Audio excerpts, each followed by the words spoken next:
नमस्कार, स्वागत है आपका वीकेंड अड्डा में। और बाजार पे हम लोग बातचीत करेंगे। बाजार इस हफ्ते एक अजीब से दायरे में बंधा रहा, इसलिए हमने अपने शो का नाम ही दिया है कि बाजार दिशाहीन कब देगा ग्रीन सिग्नल। दिशाहीन मैं इसलिए कह रहा हूँ कि पूरे हफ्ते में अगर आप देखें तो निफ्टी को देखें, सेंसेक्स को देखें, या मिड कैप को देखें, स्मॉल कैप को देखें, एक दिन ऊपर फिर नीचे, या इवन इंट्राडे में इतना ज़्यादा कुछ होता था कि अगर वीकली रिटर्न आप देखेंगे तो 0.3%। तो इससे लगता है कि बाज़ार को एक डायरेक्शन नहीं मिल रहा है, उसकी एक ज़रूरत है उसको। और बहुत सारी छोटी छोटी घटनाएं हुई हैं, जो घटनाएं आपके दिमाग में चल रही होंगी नेक्स्ट वीक के लिए, उन सब पे हम लोग बातचीत करेंगे और समझने की कोशिश करेंगे। तो आज का ऑन द शो, यानी आज इस शो में हम किन किन विषयों पर चर्चा करेंगे। 3 टॉपिक हमेशा की तरह हैं। पहला टॉपिक तो यही है कि मार्केट जो डायरेक्शन लेस है, इसको किस ट्रिगर के इंतज़ार है, क्या चाहिए इसको, कहाँ से वो ट्रिगर मिलेगा, क्या हो सकता है, इस पे बातचीत होगी। दूसरा पॉइंट है इन्फ्लेशन का। आरबीआई ने अपने प्रोजेक्शन में चेंजेस किए हैं और थोड़ा सा ऊपर की तरफ उन्होंने रिवाइज़ किया है। तो इसको कैसे समझा जाए, इसका क्या मतलब है। यूएस की महंगाई कम हो रही है लेकिन वहाँ का बाज़ार खुश नहीं है। हमारे यहाँ महंगाई का प्रोजेक्शन ऊपर कर दिया गया है। चीन में महंगाई इतनी गिर गई कि डिमांड नहीं आ रही। क्या चल क्या रहा है, ये थोड़ा सा महंगाई के पर्सपेक्टिव को समझने की कोशिश करेंगे और कैसे हमारे मार्केट को ये इम्पैक्ट कर सकता है। तीसरा पॉइंट होगा कि इन सब के बावजूद इन्वेस्टर का कॉन्फिडेंस नहीं हिल रहा है। एसआईपी 15,000 करोड़ के पार चल रही है। तमाम जो फंड हैं सरकार वाले, ईपीएफओ का जो निवेश है मार्केट में वो 2 लाख करोड़ को पार कर गया है। तो इन्वेस्टर जो हमारा वो बिल्कुल कॉन्फिडेंट है। 55% से ज़्यादा एचएनआई और रिटेल का हिस्सा म्यूचुअल फंड में। इस तरीके की स्ट्रेंथ है। तो इसको कैसे डिफाइन करें, तो इन्हीं 3 विषयों पर आज हम लोग विस्तार से चर्चा करेंगे। और 3 हमारे साथ बहुत ही जाने माने दिग्गज एक्सपर्ट हैं मार्केट के। संजय सिन्हा जी हैं सिट्रस एडवाइज़र के हेड, मनीष डांगी सर हैं मैक्रो मोज़ैक के हेड, और गुरमीत चड्ढा जी हैं कंप्लीट सर्कल के हेड। तो 3 दिग्गज और 3 टॉपिक, एक टॉपिक लेंगे, मिक्स नहीं करेंगे। डायरेक्शन लेस मार्केट है। संजय जी, मैं सही कह रहा हूँ? शायद अगर हमारी एक्सपेक्टेशन ये थी कि बाजार हर वीक कुछ ना कुछ पॉजिटिव रिटर्न दे, सर मन तो तो हम यही करता है, मन तो यही करता है। हाँ ये बात जरूर है कि मतलब एक नशा सा जब चढ़ता है तो फिर अगला पैग ना मिले तो लगता है कि अब बार बंद हो गया। हाँ, लेकिन ये उम्मीद करना है कि हर वीक बाजार एक ऊपर की तरफ चलता रहेगा, ये शायद हमें अपने एक्सपेक्टेशन को टेपर करने की जरूरत है। और जिस बैकग्राउंड में हम पिछले 2 वीक से बाजार का ऊपर नीचे वाला ऊपर नीचे की जो हरकत हम देख रहे हैं, उसको अगर आप देखें तो बैक टू बैक दोनों वीक में, last week US Fed reserve का आउटकम आया और इस वीक में रिजर्व बैंक ऑफ इंडिया का आया। और तो और अगर आप भारतीय बाजार के कंटेक्स्ट में देखेंगे तो हमारी पहली तिमाही के रिजल्ट अब करीब करीब खत्म होने को आ रहे हैं और बहुत सारी कंपनीज का लेखा जोखा अब हमारे सामने है। 3 जो मुख्य मुद्दे थे कि क्या सेल्स ग्रोथ सही डायरेक्शन में है, क्या कंपनीज के मार्जिन पर प्रेशर है, और तीसरा कि उनका फ्यूचर आउटलुक कैसा है। अब काफी हद तक ये सब तथ्य जो हैं अब इन्वेस्टर के सामने है, ताकि वो अच्छी तरह से आगे के दिनों की एक अजम्पशन या एक आउटलुक बना सकता है। तो इसलिए मैं समझता हूं कि इस बैकग्राउंड में अगर पिछले 2 वीक में बाजार ना ऊपर गया है ना नीचे गया है, एक रेंज में घूमता रहा है, तो मेरे ख्याल से एक बहुत पॉजिटिव चीज है भारतीय बाजार के कॉन्टेक्स्ट में, क्योंकि हम ना तो नीचे का लेवल तोड़ रहे हैं और ना ही हम इतने ज्यादा उत्साहित हो जा रहे हैं कि हम 20,000 के लेवल को क्रॉस करके किसी स्ट्रेटोस्फीयर की तरफ बढ़ रहे हैं।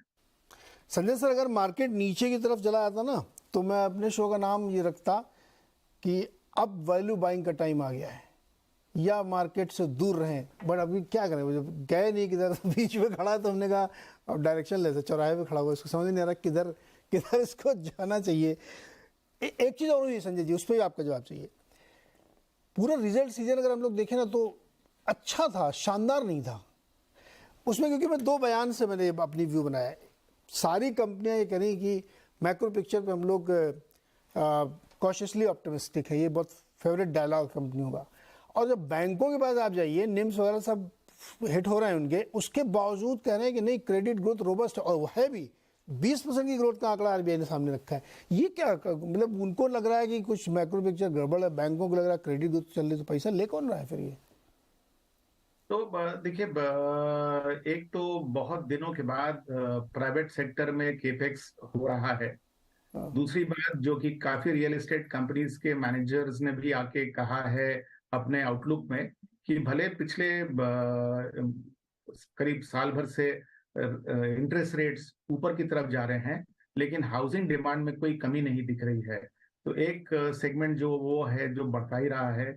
और तीसरा, जो कि मैं समझता हूँ कि थोड़ा वरीसम है, जो हाल के दिनों में जिस तरह से रिटेल क्रेडिट बढ़ा है और बहुत तेजी से बढ़ा है, वो शायद इस बात की तरफ इंडिकेट कर रहा है कि लोग अगर कंज्यूम कर रहे हैं तो हो सकता है कि वो लीवरेज कर कर कंज्यूम कर रहे हैं, मतलब बोरो करके स्पेंड कर रहे हैं, ना सिर्फ अपने इनकम पर डिपेंडेंट होके स्पेंड कर रहे हैं।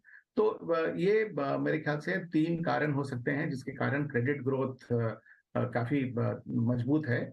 और जैसा आपने कहा, अगर आप ओवरऑल रिजल्ट को देखेंगे ना, तो ओवरऑल रिजल्ट आपको बहुत अच्छे लगेंगे, क्योंकि 2 खास करके सेगमेंट जो रहे रिजल्ट के, एक तो बैंकिंग और एनबीएफसी का जो रिजल्ट रहा है वो काफी अच्छा रहा है। और तो और जो ऑयल मार्केटिंग कंपनीज का अगर आप रिजल्ट देखें, तो पिछले साल इसी तिमाही में उनमें से अधिकांश कंपनियों ने लॉस रजिस्टर किया था, और इसी साल के इस तिमाही में उन्होंने सुपर डुपर बम्पर प्रॉफिट दिखाया है। तो ये जो चेंज हुआ उनके पिछले साल के क्वार्टर में लॉस से लेके इस साल सुपर नॉर्मल प्रॉफिट के नंबर्स के कारण, अगर आप एग्रीगेट नंबर देखेंगे ना, तो वो डेल्टा बिल्कुल बदल जाता है इस नंबर को शामिल करने से। अदरवाइज अगर आप ओवरऑल देखें रिजल्ट, तो रिजल्ट मैं समझता हूं कि एवरेज है, कोई बहुत ही ना तो बुरा ना ही बहुत अच्छा है।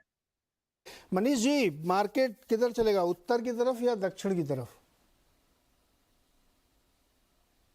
मनीष जी इसका जवाब दीजिए, उत्तर या दक्षिण, मार्केट किधर जाएगा? नहीं, तो अपना काफी समय से बात गुनगुनाई है मार्केट, इन अ सेंस। देखिए, कई सारी चीजें बेहतर हुई है, और पिछले 2 साल की कहानी यही है कि एक्चुअली रिटर्न्स पिछले 2 साल का डॉलर टर्म्स में 0 है। जो भी हिंदुस्तान में मार्केट में रिटर्न आया है वो डॉलर डिप्रिसिएशन, आईएनआर के डिप्रिसिएशन से आ रहा है। ये उसके बावजूद कि 50-60% अर्निंग्स बेहतर हुई है आगे लास्ट 2 सालों में। तो बेसिकली जब भी आप महंगे मार्केट को खरीदते हैं, that you would have done in July, अगस्त, सितंबर, दिवाली 2021 में, तो उसमें नेट रिटर्न आपको मिलता नहीं है।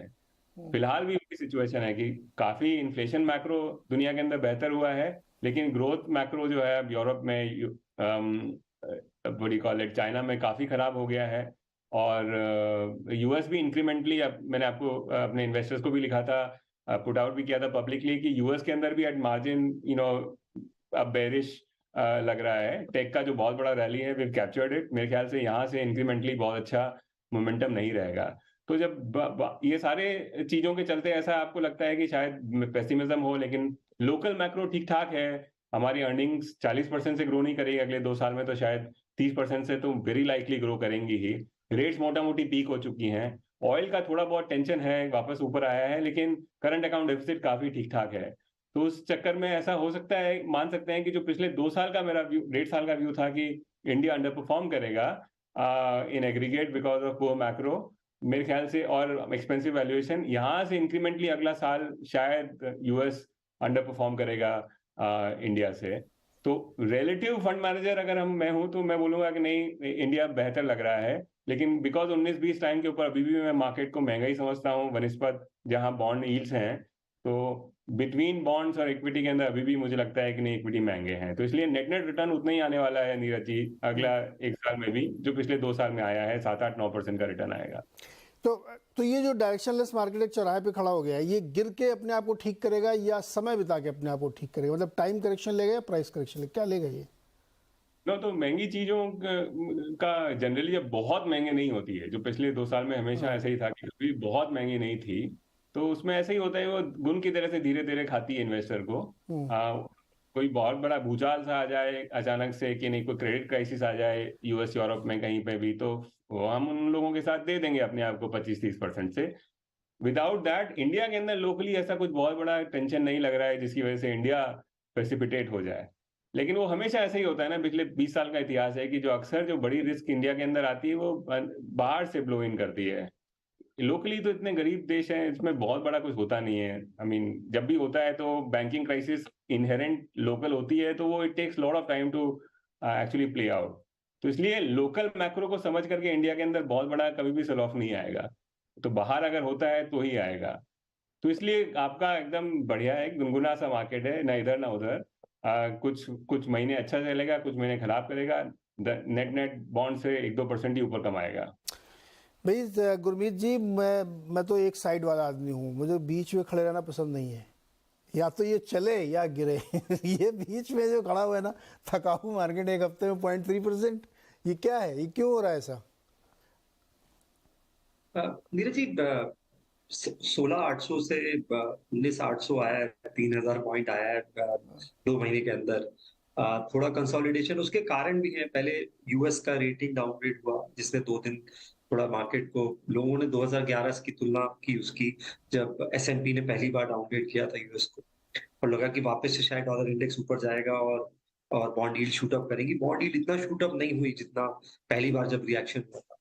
दूसरा जो इन्फ्लेशन डेटा है इंडिया का, आरबीआई ने जो बढ़ाया 5.1 से 5.4% किया, उससे बाजार को ये लगा कि पूरी तरह जो एक्सपेक्टेशन है, बाजार फ्यूचर एक्सपेक्टेशंस को डिस्काउंट करता है। तो रेट कट अब लगता है कि दूर है। पहले लग रहा था शायद कि 3-4-5 महीने में इंटरेस्ट रेट साइकिल रिवर्स होगी अगर इन्फ्लेशन सॉफ्ट रहा तो वो एक थोड़ा सा उसको थोड़ा सा झटका लगा। प्लस आरबीआई ने थोड़ा सा मॉनेटरी कंडीशंस को टाइटन किया, हालांकि बहुत मार्जिनल किया है। तो जितने भी 2000 के नोट आए, तो 10% ऑफ एनडीटीएल बोलते हैं उसे, नेट टाइम डिपॉजिट लायबिलिटीज बोलते हैं, उसका इंक्रीमेंटल सीआरआर बढ़ाया उन्होंने। थोड़ा सा लिक्विडिटी टाइप, तो लगभग 1 लाख करोड़ के आसपास का इसका back of the envelope maths है इसका सिस्टम। और कैश रिजर्व रेशियो में बैंक्स को कुछ मिलता नहीं। तो अगर आपने देखा होगा, इस हफ्ते सबसे ज्यादा प्रेशर बैंक निफ्टी पे ही आया है, क्योंकि ऑलरेडी थोड़ा सा ये कंसर्न है कि निम्स कॉन्ट्रैक्ट करेंगे, स्पेशली जब एसबीआई के नतीजे आए। तो मुझे लगता है ये करेक्शन बोलना सही नहीं होगा, इसको थोड़ा सा कंसोलिडेशन है। और कुछ एक ग्रीन शूट्स भी हैं। आप अगर कमेंट्री सुने, जैसे डाबर के सीईओ हैं मोहित जी, उन्होंने बोला कि रूरल डिमांड की रिकवरी हुई है, पूरी इंडस्ट्री में 4% की रिकवरी है, बहुत टाइम बाद देखने को मिला। डाबर की एक्चुअली रिकवरी 7-8% थी। एचयूएल ने भी बात करी कि इन्फ्लेशनरी मॉडरेशन होने से थोड़ा रूरल रिकवरी आ रही है, गवर्नमेंट का एक्सपेंडिचर भी बढ़ेगा जैसे जैसे इलेक्शन सीजन जाएंगे। तो एक जो अर्बन वर्सेस रूरल डिवाइड है, मुझे लगता है वो थोड़ा सा ब्रिज होगा। बेसिक मैक्रो, जैसा मनीष सर ने भी बोला कि बेसिक इंडिया का मैक्रो में ऐसा कोई कंसर्न नहीं है कि बहुत कोई बड़ा करेक्शन आया या इवेंट हुई, और कुछ कंसोलिडेशन हेल्दी है। आपकी वाली बात से मैं सहमत हूँ, टाइम करेक्शन प्राइस करेक्शन से थोड़ा बेटर होता है। और मुझे लगता है कि थोड़ा सा कंसोलिडेशन मार्केट में होगा। नतीजे उतने अच्छे नहीं है। हर ब्रोकरेज 18-19% का ईपीएस एस्टिमेट ले रही है। मेरे हिसाब से 15-16% का ही मोटा मोटा ईपीएस ग्रोथ आएगा इस साल। 15-16% का ईपीएस ग्रोथ आएगा। अच्छा, मैं आप लोगों के सामने 5 पॉइंट रखता हूँ जो मार्केट के समय दिमाग में है। आप मुझे वो जो भी आपको उसमें अच्छा लगे एक्सप्लेन करिए। एक तो ये तिमाही नतीजे हमने कहा कि अच्छे थे, बहुत शानदार नहीं थे, कि मतलब कोई तोड़फोड़ नंबर आए, किसी में कुछ गड़बड़, किसी में कुछ गड़बड़। जैसा अभी गुरमीत आप कह रहे थे, डाबर के सीईओ ने, मोहित जी ने बताया, वैसे आज मैं पीडीलाइट से बात कर रहा था तो मुझे भरत जी ने बताया कि टियर 1, 2, 3 सिटीज़ में काफ़ी अच्छी, मतलब मेट्रो से ज़्यादा ग्रोथ उनको वहाँ पे मिली है, तो शायद वहाँ पे रिकवरी हो रही हो। दूसरा, अमेरिका में जो ब्याज दरें वगैरह बढ़ने की फिर आशंका बढ़ गई है, हालांकि स्ट्रीट डिवाइडेड 50-50 हो गया है। ब्याज दर गिरने के बावजूद लोग कह रहे हैं कि नहीं और बढ़ेगी महंगाई की वजह से। तीसरा पॉइंट, जो बाजार के इन्वेस्टर ट्रेडर्स ने, उनकी चॉइसेस बहुत जल्दी चेंज हो रही हैं। मतलब सेक्टर रोटेशन के लिए हम लोग ने एक शो भी किया था कि इंडेक्स छोड़ो सेक्टर पकड़ो और वही फायदा होगा आपको। वहाँ पे भी आप देखिए एक हफ्ते में लोगों की चॉइसेस बदल रही हैं, तो इसलिए मार्केट कंफ्यूज हो सकता है। ट्रेडिंग में दिलचस्पी ज़्यादा है ना, कैश में काम कम हो रहा है, ट्रेडिंग में ज़्यादा मज़ा आ रहा है। 3:30 बजे से पहले निकल लो, कल पता नहीं क्या होगा, रोज़ दिन भर, तो उससे भी मार्केट को एक डायरेक्शन मिलने में। और पांचवा जो बहुत इंपॉर्टेंट है, ये इलेक्शन ईयर है, अब से सिर्फ 40-50 दिन बाद ये सिलसिला शुरू हो जाएगा और अगले साल मई तक चलेगा। क्या ये भी एक मार्केट के दिमाग में कंसर्न है? संजय जी आपसे शुरू करता है, एक एक बताइए इसमें से आपको कौन सा सबसे इंपॉर्टेंट लगता है मार्केट के डायरेक्शन में बाधा बनने या उसको फेल करने के लिए? तो देखिए, जो ग्रोथ को लेके असमंजस है, मेरे ख्याल से आज सबसे बड़ी चैलेंज वही है, क्योंकि मानसून का एक बहुत बड़ा असर पड़ता है रूरल कंजम्पशन पे। और जैसा कि हम अभी तक जानते हैं कि भले एग्रीगेट नंबर अगर आप देखें तो मानसून नॉर्मल है, लेकिन अगर उसकी आप स्पेशल डिस्ट्रीब्यूशन देखें तो कहीं पर बहुत ही ज्यादा है और कहीं पर बहुत ही ज्यादा डेफिशिएंट है। तो जब ओवरऑल ये मानसून का सीजन खत्म होगा तो उसका अलग अलग ज्योग्राफी पर किस तरह का असर छोड़ के जाएगा, वो एक बहुत बड़ा कारण बनेगा जो रूरल कंजम्पशन के रिवाइवल के प्रति। तो मेरे ख्याल से ये एक बहुत बड़ी बात है। दूसरी, अभी अर्बन कंजम्पशन जो है वो स्ट्रांग है, और जैसा आपने कहा, और शायद वो एक एडिशनल पॉइंट है इसमें, कि इलेक्शन ईयर होने के कारण सरकार की स्पेंडिंग जो है वो फ्रंट फुट पे है, और खास करके इंफ्रास्ट्रक्चर रिलेटेड जो डेवलपमेंट्स हैं उनमें सरकार की स्पेंडिंग जो है बहुत ज्यादा है। तो हम सब जानते हैं कि जब खर्च होता है तो उसका मल्टीप्लायर इफेक्ट होता है। तो हो सकता है कि पैसा सरकार खर्च कर रही हो रोड बनाने में, लेकिन उसका मल्टीप्लायर इफेक्ट कई अलग सेक्टर्स में देखा जाएगा। तो इलेक्शन ईयर होने के कारण ये जो सरकार की स्पेंडिंग है अगर वो फ्रंट फुट पे है तो उसका मल्टीप्लायर इफेक्ट हमको लगता है कि ओवरऑल कंजम्पशन पे दिखेगा, और ज्यादातर हो सकता है कि शायद आज के दिनों में वो अर्बन कंजम्पशन पर ज्यादा दिखे, रूरल में कम दिखे। रूरल पर मानसून का प्रभाव जो है वो ज्यादा पड़ेगा। लेकिन कुछ देर पहले आप ही के स्क्रीन पर जो दिखाया जा रहा था विजुअल, जिसमें रिजर्व बैंक ऑफ इंडिया ने जो इन्फ्लेशन का प्रोजेक्शन दिया है, वो अगर आप देखें तो वो थोड़ा डिस्टर्बिंग है, इन द सेंस कि पहली, दूसरी और तीसरी तिमाही में जो इन्फ्लेशन की दर है वो ऊपर की तरफ बढ़ती हुई जा रही है, और फिर चौथी तिमाही और अगले साल की पहली तिमाही में वो कम होता नजर आ रहा है। यानी कि हम ये जो समझ रहे थे कि इन्फ्लेशन पर हमारी जो पहल है वो सक्सेसफुल हो गई और हम इन्फ्लेशन को काबू में ला पाए, वैसा लग नहीं रहा। और अगर आप बाजार में जाएं तो साफ दिखता है जिस तरह से कि सब्जियों के दाम ऊपर की तरफ हैं और फ्रूट्स के दाम भी बढ़े हुए हैं। तो ये एक चिंता का विषय है कि अगर मॉनसून भी खराब रहा और सब्जियों के दाम बढ़े हुए हैं, और अगर मान लीजिए कि सोइंग सीजन भले सक्सेसफुल रहा लेकिन फाइनल क्रॉप प्रोडक्शन अगर कम रहे तो उसका क्या असर हो सकता है। तो इन्फ्लेशन भी एक चिंता का विषय हो सकता है कि सरकार खर्च कर रही है, इनकम का मल्टीप्लिकेशन हो रहा है, लेकिन सप्लाई साइड के कंस्ट्रेंट्स हो जाएंगे जिसके कारण इन्फ्लेशन पे दबाव बढ़ सकता है। तो मैं समझता हूं कि ये सब जो है ये चिंता का कारण हो सकते हैं, जो अभी उतने बड़े रूप में नहीं दिख रहे हैं, लेकिन आगे जाकर एक बड़ा सा रूप ले सकते हैं। ओके, मनीष जी, मैं ये जो सेकंड टॉपिक था हम लोगों का कि महंगाई का एक प्रेशर बन रहा है, इसको मैं ले ही आता हूँ यहाँ पे बीच में। आरबीआई ने अपने प्रोजेक्शंस बढ़ा दिए कि इस साल के अंत तक 0.3% बढ़ाया उन्होंने। क्रूड जो है वो 90 के बिल्कुल करीब खड़ा हुआ है और कम होने की संभावना नहीं लग रही, क्योंकि ओपेक ने बहुत मैसिव प्रोडक्शन कट किया है। क्या ये एक ऐसा चैलेंज बनना जिसको अभी हम लोग अंडर एस्टिमेट करेंगे, हम लोग इंडिया वाले अंडर एस्टिमेट करेंगे, उनको लग रहा महंगाई इतनी बड़ी चुनौती दोबारा बन सकती है? तो इसका नीरज है ना, रिलेशन उसी बात से है, इलेक्शन ईयर जो आपने बोला था। कि बेसिकली एक जनरल फ्रेम अपना कई बार बात हुआ इस बारे में कि ये जो 2024 तक न सिर्फ ये किसी को पता नहीं कि किसकी गवर्नमेंट आएगी, लेकिन जो फॉर्म ऑफ गवर्नमेंट आएगी वो अलग होगी, है ना। जो मैंडेट अब सारे अब वो बीजेपी के स्टेट्स हो या मध्य प्रदेश में आप जाके देखेंगे तो क्या हो रखा है, और राजस्थान में या कर्नाटक में हुआ है वो देखिए। तो मोटा मोटी कंसेंसस पॉलिटिकल अपैरेटस में यह है कि आपको अगर रीविन करना है तो आपको रीडिस्ट्रीब्यूट करना होगा। तो इसके चक्कर में करीबन 0.5% के आसपास में मेरा एस्टिमेट है कि फिस्कल स्लिप हो रहा है रन अप टू इलेक्शन में हर स्टेट के अंदर, ठीक है। और जो शायद अब बिकॉज सेंट्रल इलेक्शन कोइंसाइड कर रहा है तो और ज्यादा होगा। ये जो पैसा है ये जनरली बढ़ता है, तो ये बहुत इन्फ्लेशनरी होता है। अब जो इंडियन इन्फ्लेशन है वो ग्लोबल इन्फ्लेशन से कोई लिंक नहीं है इसका। 2011-12 वाला सेटअप है ये, दुनिया में कहीं इन्फ्लेशन नहीं था, सिर्फ हमारे यहाँ था। तो उसका रीजन ये है कि जो ओरिजिन है हमारी इन्फ्लेशन का, टमाटर के भाव अगर बढ़ रहे हैं तो वो लोकल है, और उसका वो बहुत लाइकली है कि अगला साल भर ये प्रेशर रहेगा। और मेरे ख्याल है कि देखिए, थोड़ा हिस्टोरिकली कोई लोगों को समझना हो इस चीज को, तो हर 10 साल के अंदर इंडियन का जो फॉर्म ऑफ गवर्नमेंट है वो चेंज होता है। जो एक पूरा कंसेंसस था, हमने पूरी गवर्नमेंट ने पिवट किया था इंफ्रास्ट्रक्चर वर्सेस रीडिस्ट्रीब्यूशन, वो वापस से रिवर्स होगा मेरे ख्याल से, जो हर 10 साल में होता है अगर पिछले 40-50 साल के इतिहास को आप देखें तो वो एक थोड़ा सा एक इन्फ्लेशनरी रहता है। तो इलेक्शन और इन्फ्लेशन जो है वो काफी वेल वेडेड हैं दोनों अभी इंडिया में, और ये यूनिक है, लोकल है, इसका ग्लोबल से बहुत लिंक नहीं है। तो एक तरफ मेरा ये व्यू है कि यूएस ट्रेजरीज जो हैं और यूएस रेट्स जो हैं वो पीक हो गई हैं।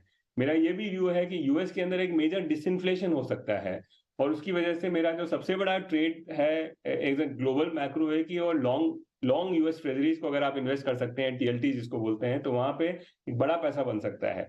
तो ग्लोबल इन्फ्लेशन हो, अब चाइना के अंदर डिफ्लेशन है एब्सोल्युटली, यूरोप के अंदर डिफ्लेशन है, यूएस के अंदर रन रेट बेसिस के ऊपर एक्चुअली एक्स शेल्टर जो है वो जीरो इन्फ्लेशन हो गया है लास्ट 3-4 महीने में।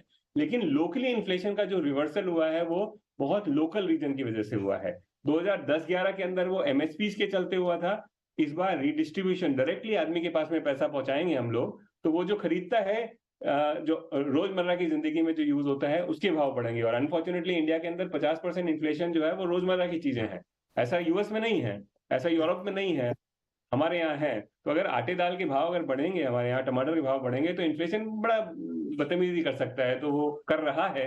और अनफॉर्चुनेटली ये पूरा 6-12 महीना ऐसे ही रहेगा। इसको आप शक्तिकांता दास इसको मॉनेटरी पॉलिसी टाइटनिंग करके नहीं डील कर सकते अनफॉर्चुनेटली। लेकिन जब यूएस ईज करने की कंडीशन में होगा तब भी इंडिया डिलेड ईजिंग होगा। तो इसके लिए इंडिया और यूएस की इंटरेस्ट रेट्स में जो बहुत बड़ा कंप्रेशन आ गया था वो वापस से वाइडनिंग चालू होगा। ये बहुत इंटरेस्टिंग पॉइंट मनीष जी ने रखा है कि ये ऐसा क्रीपिन हो रहा है ना धीरे धीरे इन्फ्लेशन वाला, कि वो कैसे टैकल होगा। अभी देखिए ना, टमाटर 200 रुपये किलो गुरदीप जी, और इलेक्शन ईयर है, पैसा खर्च हो रहा है। राजस्थान में देखिए, मध्य प्रदेश में देखिए, बिजली फ्री, 5 लाख नहीं 25 लाख का इंश्योरेंस मिलेगा आपको फ्री में, लैपटॉप बटेंगे, अभी साइकिल। अभी तो ये पहले वाले हैं, प्रिकर्सर ट्रेलर है, अभी पिक्चर शुरू नहीं हुई है, अभी झड़ी लगेगी। तो मतलब इवेंचुअली वो जाके इन्फ्लेशनरी सिचुएशन क्रिएट करेगी, और उसका असर फिर गुरदीप जी के पोर्टफोलियो पर पड़ेगा ना सर। देखिए, गवर्नर साहब भी चिंता कर ही रहे हैं इसकी।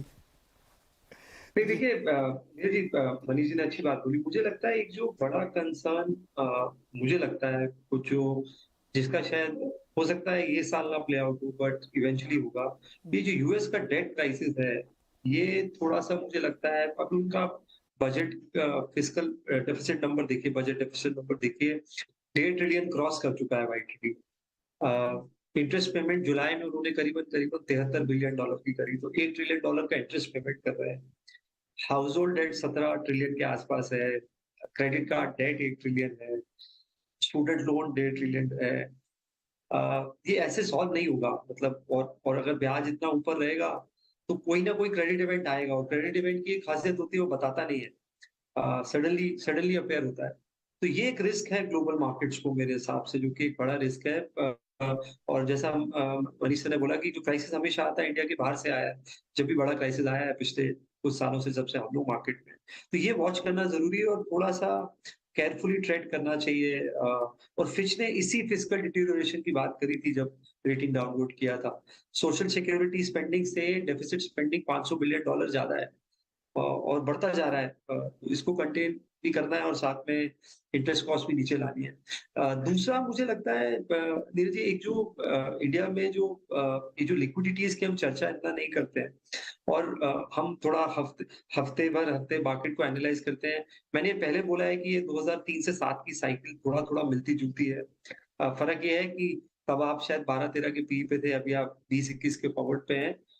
और 2003 से 7 में भी 4 बड़े करेक्शन आए थे। एक तो 30% करेक्शन आया था मई और जून 2006 में। तो अच्छी साइकिल्स में भी करेक्शंस आते हैं और करेक्शंस हेल्दी है मार्केट के लिए। तो ये जो एनालिसिस है हमारा कि मंथ ऑन मंथ अच्छा रिटर्न बनना चाहिए, क्वार्टर ऑन क्वार्टर, वही एक्चुअली रिटर्न को कम करता है, इन्वेस्ट वो हमारा बिहेवियर इम्पैक्ट करता है। दूसरा करीबन अगर आप लिक्विडिटी देखें अभी म्यूचुअल फंड्स की, तो करीबन 1.5 लाख करोड़ की लिक्विडिटी जो कैश पोजीशन है। तो अगर कोई एफआई सेल ऑफ होता है तो सामने कुछ हद तक लिक्विडिटी है, तो डोमेस्टिक कारण की वजह से इतना मुझे लगता नहीं इम्पैक्ट आएगा। और बहुत स्ट्रॉन्ग फ्लोज हैं, डोमेस्टिक फ्लोज, जो मुझे लगता है बहुत अंडर स्टेटेड है, डिस्कशन बहुत कम होता है, बट ये बहुत बड़ा क्वेश्चन है, और ये आगे जाके और बड़ी फोर्स के रूप में आगे आएगा। गुरदीप जी, एक चीज़ बहुत इंटरेस्टिंग आपने कही, मैं उसको समझना चाहता हूँ दोबारा से। आप देखिए, इतनी बड़ी बड़ी घटनाएं हो रही हैं और मार्केट 1-1.5 दिन से ज़्यादा उसका रिएक्शन नहीं देता। यूएस के 11 छोटे बैंकों को डाउनग्रेड किया गया, बड़े बैंकों को धमकी दी गई, येलो नामक एक ट्रांसपोर्ट कंपनी बैंकरप्ट हो गई, इवन टपरवेयर बैंकरप्ट हो गई, और बहुत सारी कंपनियों में दिक्कत खड़ी हो रही। एक दिन का करेक्शन मैक्सिमम, वो भी फिर पलट के वही ऊपर आ जाते हैं। इंडिया में भी आप देखिए, कंपनियों ने बहुत खराब नतीजे किसी ने दिए, एक आध दिन करेक्शन वो, उसके बाद फिर ऊपर है। ये किस चीज़ का रेजिलियंस है? ये क्या मतलब, ये जो आप जो 2003 से 6 वाली एरोगेंस बता रहे हैं, वो है क्या? ये कोई फर्क ही नहीं पड़ रहा, बहुत ज़्यादा मतलब थिक स्किन हो गए हैं, गिराओ दिखाओ कितना गिरा सकते हो। नहीं सर, ऐसा नहीं है कि फर्क नहीं पड़ता है। सर्टन, देखिए जिस महीने अगर $4-5 बिलियन का सेलिंग होगा तो फर्क पड़ेगा।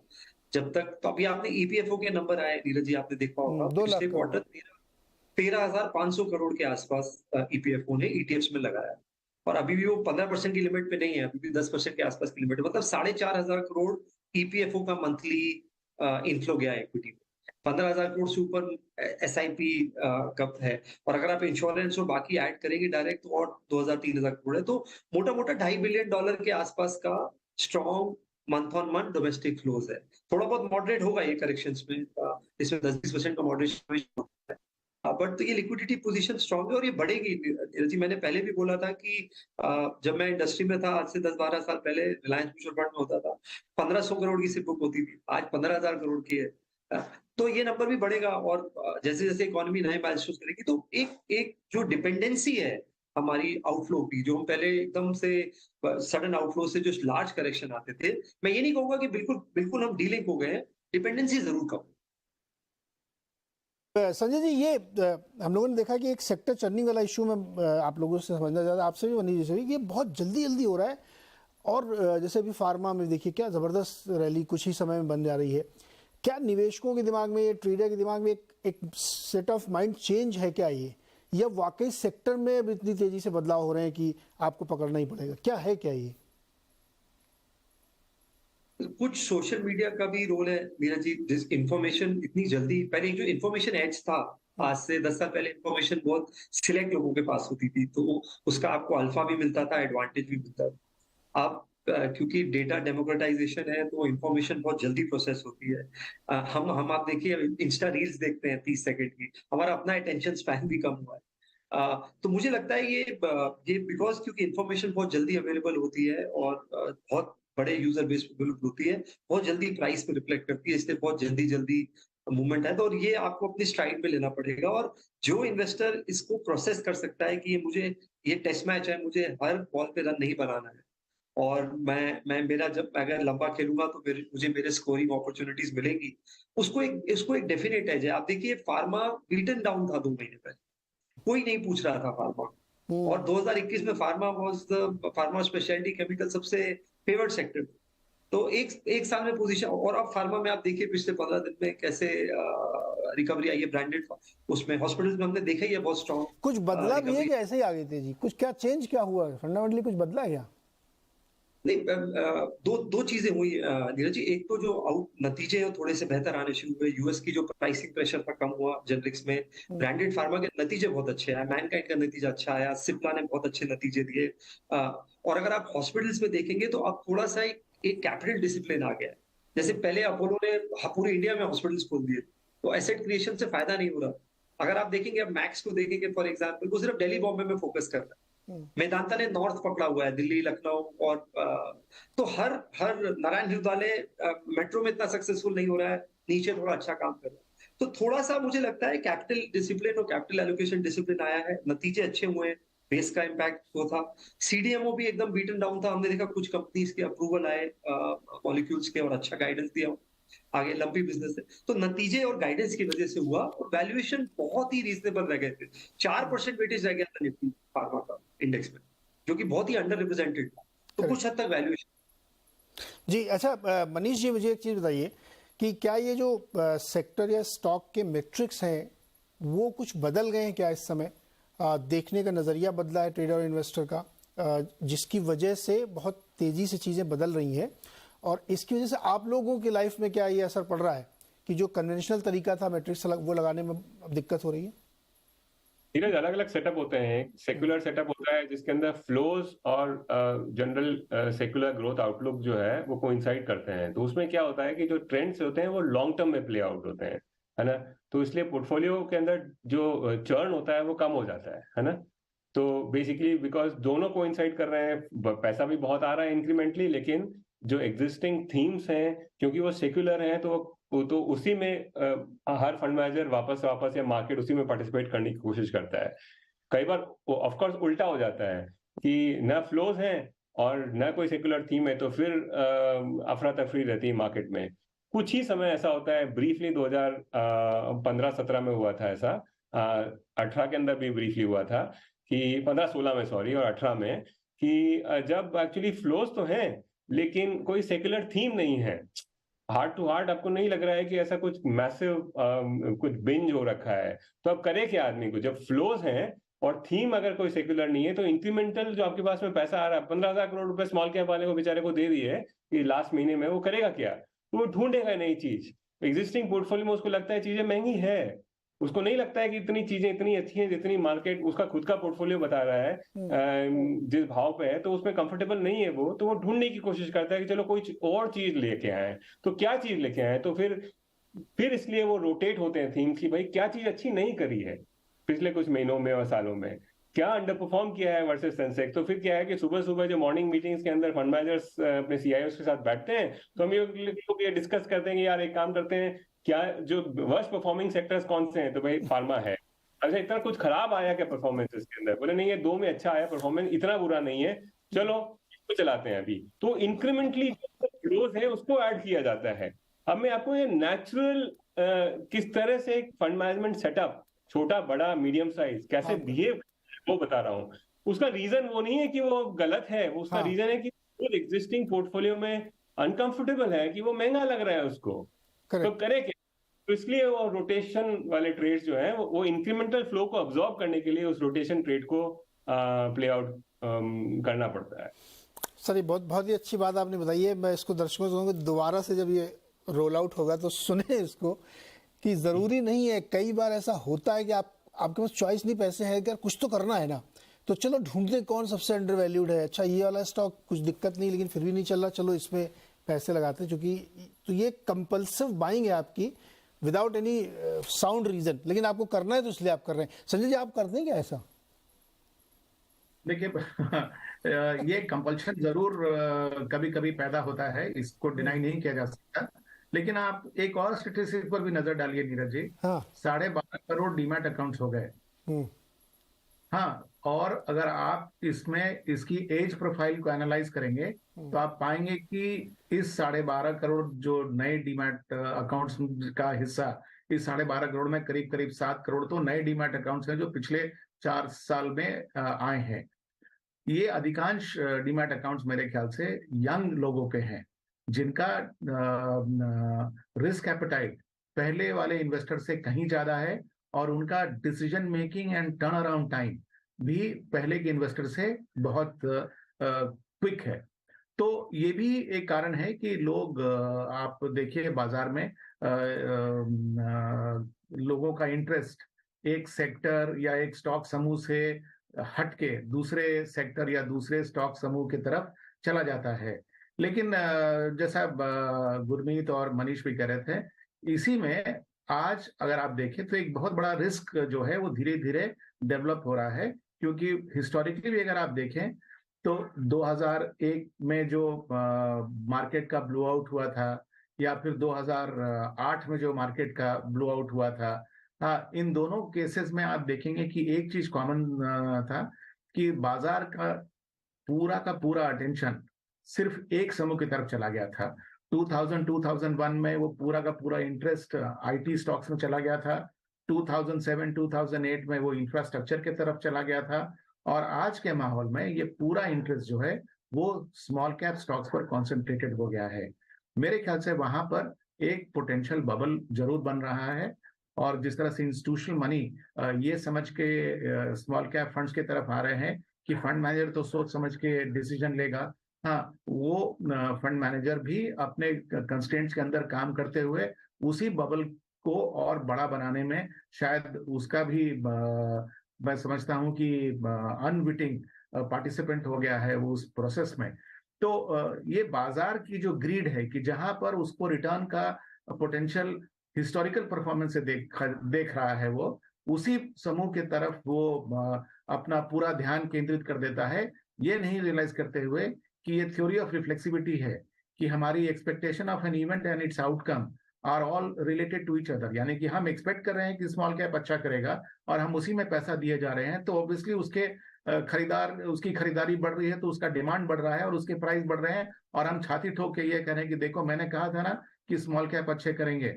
लेकिन ये जो खतरा है वो एक डेवलप कर रहा है, इसको मेरे ख्याल से एड्रेस करने की बहुत जरूरत है। अदरवाइज हालांकि एक बहुत अच्छी बात है कि भारत में रिटेल पार्टिसिपेशन बढ़ा है, हाँ, लेकिन अगर मान लीजिए कि बहुत लोगों के हाथ जल गए और फिर उसके बाद एक सेगमेंट इस जो पार्टिसिपेट करा अगर वो सहम के पीछे आ गया, तो भारत के इक्विटी मार्केट का जो एक फाउंडेशन है जो कि डोमेस्टिक रिटेल पार्टिसिपेशन का है, वो हिल सकता है। ओके, ये बड़ा इंटरेस्टिंग है। और ये बात जो संजय जी ने छेड़ी है ना, इसको मैं ब्रेक के बाद और एक्सपेंड करूंगा कि ये जो नए नए निवेशक इतने सारे आ रहे हैं, हमारे SIP में 15,000 करोड़ आ रहा महीने का, 12.5 करोड़ के बढ़ रहे हैं और बढ़ेंगे। अभी तो ये बहुत कुछ भी नहीं है, ये कुछ भी नहीं है, इससे ज़्यादा बढ़ेंगे। तो ये क्या है? ये मैच्योरिटी है, ग्रीड है, ऑप्शन स्कार्सिटी है, या फ्लश ऑफ मनी? ये सब क्या है, इसको हम ब्रेक के बाद समझेंगे। लेकिन मनीष जी, आप कुछ ऐड करना चाह रहे थे संजय जी की बात पे? एक चीज बताना चाह रहा था कि ये जो एक मिथ है कि फ्लोज, मैंने एक छोटा सा ब्लॉग लिखा था इसके ऊपर कि what if every Indian had a demat account, है ना, क्या होगा फिर? तो मैं तो मार्केट कितना हो जाएगा? 100 टाइम पे भी हो जाएगा, 200 पे हो जाएगा, क्या होगा? तो उसका एक छोटा सा एक्सपेरिमेंट कर सकते हैं ना, क्योंकि यूएस के अंदर हर बंदे के पास में डीमैट अकाउंट है। तो वहां पे क्या मार्केट महंगे हो गए हैं क्या?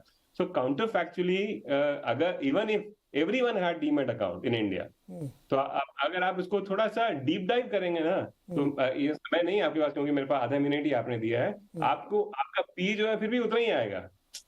तो मैं उसको एक्सप्लेन कर सकता हूँ किसी आराम से किसी दिन, या फिर कोई मेरे ब्लॉग पे जाके पढ़ ले कि वो उससे कोई फर्क नहीं पड़ेगा। ये जो हमको कई चीजें लगती है कि ये इन्फ्लुएंशियल है, क्यों ऐसा है कि इतने सारे डीमैट अकाउंट होने के बाद में भी आज मार्केट पिछले 7-8 साल के फॉरवर्ड पी से सस्ता है? कोई रीजन है उसका? क्योंकि ये इररिलेवेंट है, दैट्स द पॉइंट। तो क्या ये एक्सपैंड हो रहा है इसलिए आप कह रहे हैं कि जितने लोग नए आ रहे हैं उससे ज्यादा मार्केट एक्सपैंड कर रहा है? नहीं, बेसिकली क्या है कि कैपिटल जो है ना वो लिमिटेड है, वो सब तरफ से debt capital, equity capital, foreign capital, ये सारी कैपिटल जो है वो एक साथ एक बकेट में आती है ना। तो आप है ना एक मग्गा और पानी अगर बकेट में डालें और बकेट ऑलरेडी भरी हुई है, तो कोई एक बंदा जो दूसरा जो है उससे मग्गा निकाल करके अपना पानी ले जाता है।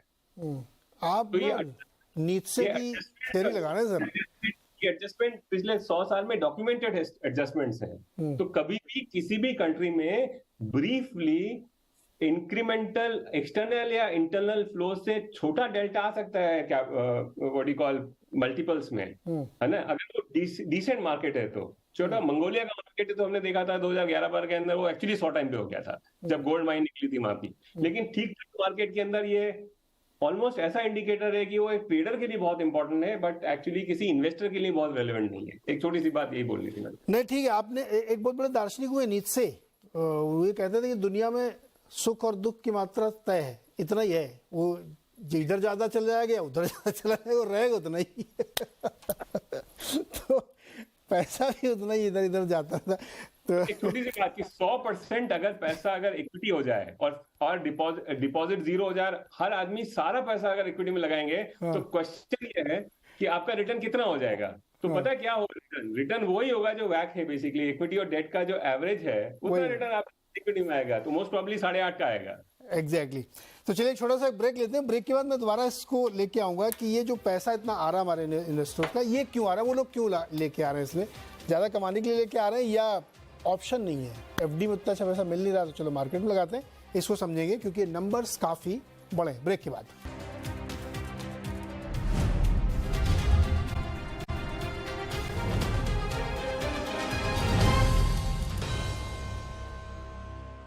स्वागत है एक बार फिर से आपका वीकेंड मार्केट अड्डा में। और इस पर हम लोगों ने अभी बहुत ही दिलचस्प एक ज्ञान चर्चा की कि बहुत सारे डीमैट हुए तो क्या होगा, वैल्यूएशंस क्या होंगे, और इससे पहले हमने बहुत सारे सेक्टर चर्निंग क्यों हो रही, फंड मैनेजर कैसे काम करता है, कैसे सोचता है, सुबह मॉर्निंग मीटिंग में कैसे काम करता है, ये सब डिस्कस किया। आप ज़रूर देखिएगा इसको।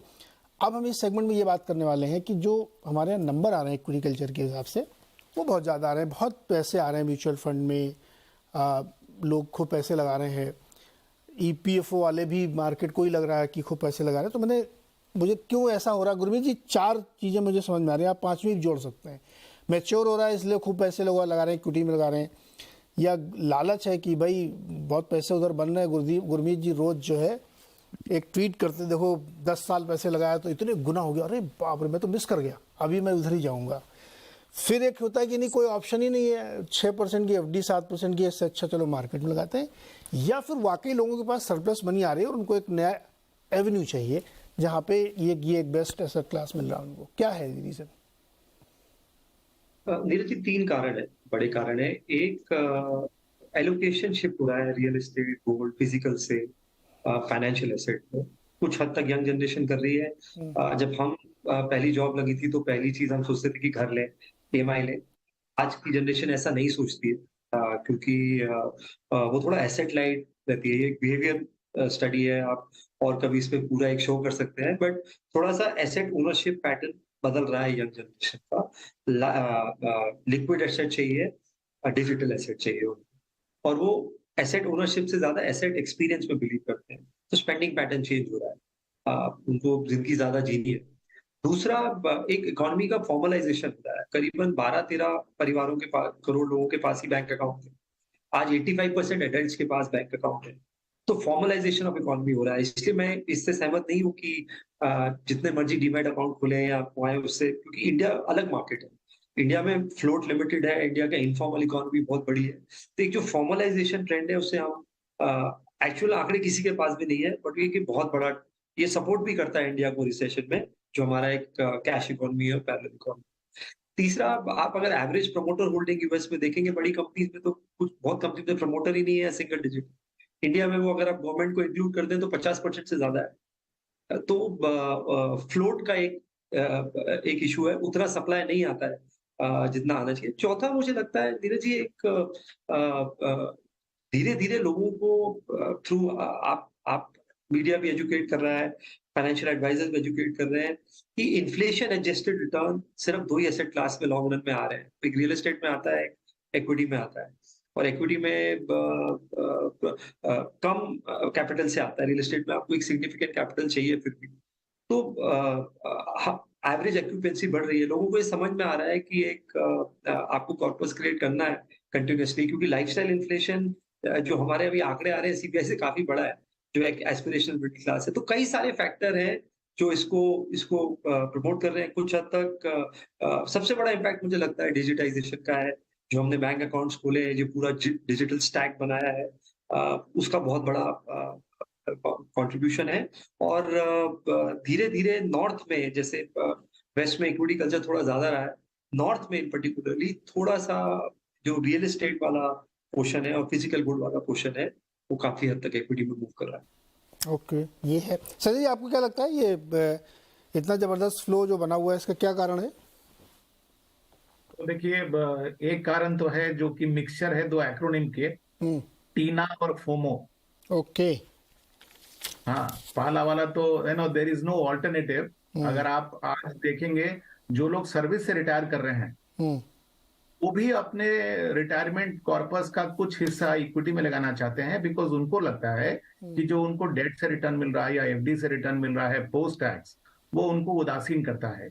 तो इसी के लिए चूंकि उनके पास और कोई जरिया उनको दिख नहीं रहा है जहां पर कि रिटर्न्स को थोड़ा और मैक्सिमाइज किया जाए या इन्फ्लेशन के बीटिंग रिटर्न्स लाया जाए, तो इसके कारण भी एक हिस्सा है जो इक्विटी में आ रहा है। और मतलब ये रिटेल इन्वेस्टर की ही सोच नहीं है नीरज जी। अगर आप देखें तो ईपीएफओ ने अपना 8.7% जो लगाया इक्विटी में, उसके पीछे उनका क्या उद्देश्य था? वो भी यही था ना कि वो अपने रिटर्न्स को इंप्रूव करना चाहते थे। तो इसी के लिए टीना फैक्टर जो है, चूंकि ऐसा समझा जा रहा है कि देयर इज नो ऑल्टरनेटिव, तो उसके कारण लोग पार्टिसिपेट कर रहे हैं in equity as an asset class. दूसरा फैक्टर है FOMO, fear of missing out, यानी कि आपके नजदीकी सर्कल के लोग इक्विटी में पैसा लगाए और अपने सक्सेस की जो स्टोरीज है वो गेट टुगेदर में सुनाते हैं, फेलियर की स्टोरीज तो सुनाते नहीं। तो लोगों को लगता है कि अरे देखो ये भी एक जरिया है पैसा बढ़ाने का। हाँ, अब मल्टीप्लाई करने का है या ना हो, लेकिन बढ़ाने का तरीका है। तो वो ऐसा ना हो कि ये जरिया मुझसे छूट जाए, तो वो भी एक पार्टिसिपेंट है इसमें। तो ये दो जो है, ये कॉम्बिनेशन वाला फैक्टर मैं समझता हूँ कि टीना और फोमो का कॉम्बिनेशन है। दूसरा फैक्टर जो कि थोड़ी हद तक गुरमीत ने भी टच किया, भारत की पर कैपिटा इनकम पहले से ज्यादा बढ़ गई है, लोगों के पास डिस्पोजेबल इनकम भी अब बढ़ गया है। आप देखेंगे कि आज जो लोअर मिडिल क्लास या अपर लोअर इनकम ग्रुप के जो लोग हैं, वो भी अपने फ्यूचर को या अपने बच्चों के फ्यूचर को सुधारने के लिए सेविंग्स का जरिया अडॉप्ट करना चाहते हैं। मतलब इस कॉन्टेक्स्ट में तो मैं कहता हूं कि मैं खुद आश्चर्यचकित था कि हमारे घर में जो महिला खाना बनाती हैं, उनके हस्बैंड हैं एसी के मैकेनिक। आज से 7 साल पहले उन्होंने एसआईपी शुरू की, ये टारगेट करते हुए कि वो 10 लाख रुपया जमा करेंगे अपनी बेटी की शादी के लिए। तो मैं कहता हूं उनमें मुझे दिखता है नया भारत, जिनकी एस्पिरेशन बेटर फ्यूचर की है, और उसके कारण वो देख रहे हैं कि वो उनको लगता है कि एसआईपी रिकरिंग डिपॉजिट से एक अच्छा तरीका है उनके फ्यूचर को सुधारने के लिए। तो ये एक दूसरा कारण भी है जो मेरे ख्याल से इस तरह की फ्लोज को इंडिया में ला रहा है। ओके, ये तो कल्चर बढ़ रहा है मनीष जी। ये कल्चर अभी तो मुझे लगता है और जारी रहेगा। अभी तो बहुत सारे लोग हैं जो मार्केट से दूरी बनाए हुए, या उनको डर लगता है, समझ नहीं आ रहा। लेकिन जिस रफ्तार से लोग इसमें दिलचस्पी ले रहे हैं, मार्केट भी अपना वैसे मैच्योर हो रहा है, तो ये और आपको लगता है कि यहाँ से तेजी से बढ़ेगा? नहीं, 2-3 चीजें एक्चुअली नीरज है ना। एक तो ये कि एफआई और एमएफ का क्यूमुलेटिव अगर flow as a percentage of GDP देखूं मैं, तो करीब 2% रहा है, 1.25% के आसपास में 15, 20, 25 सालों से, है ना, 2000 के बाद में मोटा मोटी। तो बेसिकली क्या है कि उसका मतलब क्या है कि अगर हम 300 लाख करोड़ की इकोनॉमी है, तो 6 लाख करोड़ के आसपास में पैसा पहले मोस्टली एफआई से आता था, उसके बाद में एमएफ और एफआई से मिलके आने लगा, फिर सिर्फ एफआई से आने लगा, अब सिर्फ एमएफ से आ रहा है। एफआई से रिलेटिवली कम आ रहा है अगर पिछले 5 साल का अगर देखें तो वो वाली बात मैंने मग्गे वाली करी थी कि अगर आप लोकली बहुत पैसा डालेंगे तो बाहर वाला पैसा निकल जाएगा। पहले बहुत, जब हमको किसी को अच्छा नहीं लगता था हमारे देश का मार्केट, तो उनको समझ में आता था कि क्योंकि उन्होंने इस ट्रेड को 25 दूसरे देशों में खेला है कि जब तक, और अब मैं फंडामेंटल बात पे आता हूं कि क्यों एफआई ये वाला ट्रेड खेलती हैं। जब एक कंट्री का एक सर्टेन डेमोग्राफिक्स डेवलप होता है, मोटा मोटी एक आदमी कब सेव करता है? जब 45 साल से 60 साल का आदमी जो है वो सारा जो उसका घर बन चुका है, बच्चों को बाहर भेज चुका है, तो उसके बाद में जो उसका क्योंकि घर बन चुका है तो इंक्रीमेंटल सेविंग को वो फाइनेंशियल सेविंग्स बनाता है, और वहां पे उसकी रिस्क एपेटाइट भी रहती है। तो जब भी किसी देश का 45 से 60 वाला जो तबका है उसमें बल्ज डेवलप होता है, और एक सर्टेन पर कैपिटा से ऊपर का अगर होता है, तो वहां पे सेविंग बहुत सारी कैपिटल मार्केट में जाने लगती है। ऐसा 50 देश में पहले हो चुका है, और इसी ट्रेड को हिंदुस्तान में आज प्ले होगा। उसको प्ले करने के लिए अर्ली 2000s के अंदर एफआई ने बड़ा ट्रेड खेला था, और अब वो क्योंकि उनके देशों में वो 45 से 60 वाला बल्ज जो है वो अब रिड्यूस हो रहा है, और 60 से ऊपर के लोग बढ़ रहे हैं, तो वो एक्चुअली विड्रॉ कर रहे हैं। इसके लिए अब हमारे देश के अंदर एफआई एक बहुत बड़ा रोल प्ले नहीं करता है। छोटा मोटा सिक्लिकल ट्रेडर्स कभी आते हैं, जैसे आए हैं पिछले 7-8 महीनों में, उससे पहले निकले थे, उससे पहले फिर आए थे। तो ये क्या है, मोटा मोटी सिर्फ बहुत छोटा सा परसेंटेज जो है कैपिटल का हिंदुस्तान में बाहर के लोगों का आता है। लेकिन क्योंकि हमारा जो 45 से 60 वाला लोग है वो उसमें बल्ज डेवलप हो रहा है, और वो अगले 20 साल तक रहेगा। Final point Neeraj, just for a context, हमारा देश 80 से 85 लाख करोड़ का सेविंग है हमारी साल की, है ना। 275-80 लाख करोड़ की इकोनॉमी में 30% मान के चलिए। उसमें से म्यूचुअल फंड के अंदर जो टोटल पैसा शायद आएगा वो 20-22 हजार करोड़ मंथली के हिसाब से 2.5 लाख करोड़ है, तो वो 3% के आसपास है। बड़ा अमाउंट है, most probably continue to grow होगा, लेकिन जस्ट फॉर ए कॉन्टेक्स्ट एक एवरेज वॉलेट के लिए ये अभी भी एक बहुत छोटा अमाउंट है, just for a context. But yes, ये अच्छा न्यूज है, बुरा न्यूज नहीं है। मोस्ट प्रॉब्ली ये कंटिन्यू ग्रो होता रहेगा अगले 10-20 सालों तक। तो ये जो 20-25 हजार करोड़ आप बता रही है, ये 50 हजार करोड़ भी हो सकता है, क्योंकि वो जरूरी कि हम अलग अलग एवेन्यूज पे जाए, हमको ये वाला एवेन्यू ज्यादा ग्रो करता हुआ दिख सकता है। नहीं, वापस बोलिए, मैं नहीं सुन पाया। जो अभी डायरेक्ट इक्विटी में जो पैसा आ रहा है वो बहुत छोटा पोर्शन है, 3-4% का। ये बढ़ के क्या 7-8%, 9% तक हो सकता है, क्योंकि और कोई एवेन्यू है नहीं इंडिया में इतना बढ़िया। हमारा बॉन्ड मार्केट उतना मेच्योर ही नहीं है, ना रिटेल के लिए भी है उतना। नहीं, बॉन्ड मार्केट का रिस्क जो है, बॉन्ड जो है वो डिस्प्लेस करेगा फिक्स डिपॉजिट्स को। जो डिसइंटरमीडिएशन बॉन्ड मार्केट करता है वो फिक्स डिपॉजिट को डिस्प्लेस करता है ना। तो उससे इक्विटी का बहुत बड़ा कंपटीशन नहीं है। इक्विटी कंपटीशन जो है वो पहला अगर जो खरीदता है उससे भी इक्विटी का कोई कंपटीशन नहीं है। इक्विटी का कंपटीशन उस बंदे के कैपिटल पे है जो 2 घर खरीद चुका था, अब तीसरा, चौथा, 5वां, 6ठा घर इधर उधर दुनिया में खरीद रहा था। उसके लिए ये कंपटीशन है कि नहीं, अब तुम्हारे पास में सफेद पैसा है ठीक ठाक, तो आप उसको इक्विटी में डाल करके रियल स्टेट से 1-2% एक्स्ट्रा कमा सकते हो। और वो क्योंकि जीएसटी आ गया है, उसकी वजह से अब ये जो छोटे व्यापारी हैं वो भी फंस गए हैं, उनका भी काफी सारा पैसा जो व्हाइट में है, तो अब वो छोटा मोटा पैसा उधर भी आएगा, लेकिन वो बहुत बड़ा कंट्रीब्यूटर नहीं है। अगर इसको डेमोग्राफिकली आप स्टडी कर रहे हैं, मैं आपके साथ शेयर कर सकता हूँ रिसर्च को जो मैंने खुद ने कंडक्ट करी है, कि जहां जहां देशों में 45 से 60 वाला बैंड ग्रो करने लगता है actually relative to other population cohort, वहां उसमें बढ़ेगा, डेवलप होता है। हाँ, तो ये इंटरेस्टिंग पॉइंट है। और ये जो काला सफेद वाला आप कह रहे हैं, तो अब तो काले की गुंजाइश बहुत कम बची है। अब इतनी कम नहीं है, अब ज्यादा सफेद है, लेकिन वो इंक्रीमेंटली, ये सब चीजें बड़ी क्या है नीरज, इंक्रीमेंटल होती हैं। हम टीवी प्रोग्राम में हम बहुत भयंकर एक्साइटमेंट दिखाने की कोशिश करेंगे इसको, लेकिन इतनी धीमी चलती है कि टीवी वाला सो जाएगा। जैसे आपने शुरू में बोला था ना, मुझे मजा ही नहीं आ रहा है, ना तो तेजी हो रही ना मंदी हो रही है। एक्चुअल इकोनॉमी तो बहुत स्लो है, हमको चाहिए, वो होता नहीं है। ओके, तो ये थी आज की चर्चा, जिसमें 3 विषयों पे हम लोगों ने काफी डिटेल में चर्चा की। और अब वीकेंड, अच्छा एक जानकारी है आपकी होगी क्या, जो मैं क्या नहीं दूंगा, आदिपुरुष आ गई है OTT पे। आप लोगों में से दोबारा कौन देखने वाला है? गुरमीत जी देखेंगे दोबारा? मेरे जी कौन सा मूवी? आदिपुरुष। सॉरी आवाज नहीं है। मगर आदिपुरुष दोबारा से OTT पे देखने का मन है क्या आपका? आदिपुरुष नहीं, मैं गदर 2 जरूर देखूंगा नीरज जी आज। तो वो तो बनता है गदर 2 तो देखना बनता है। थोड़ा जोश जरूरी है, मार्केट में भी जोश लाना है थोड़ा।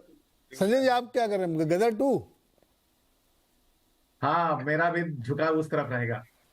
और जेलर नहीं देखेगा कोई? Oh my God 2। Manish ji क्या देखेंगे आप?